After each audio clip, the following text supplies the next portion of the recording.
બોલું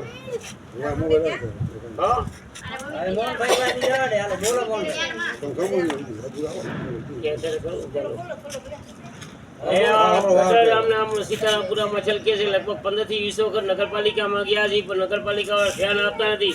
પછી બધાના ઘરની અંદર ગટરનું પાણી આવે છે. સીતારામપુરાની અંદર નગરપાલિકામાં 3-4 વખત રજૂઆત કરવા છતાં કોઈ આવતા નથી.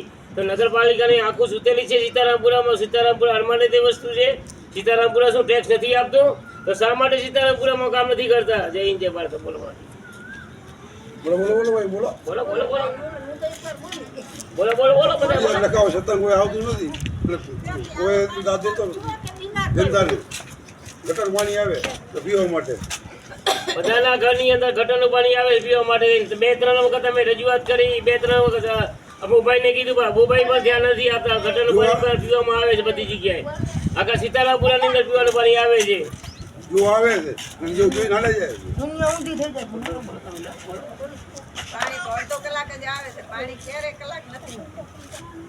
પાણીની સમસ્યા તો પહેલી છે. ગટરની તો છે પાણીની છે. અડધો કલાક આવે એમાં 15 મિનિટ તો પાણી કાય શું અડધો કલાક આવે એમાં પીવાનું ભરવા કે શું કરવો?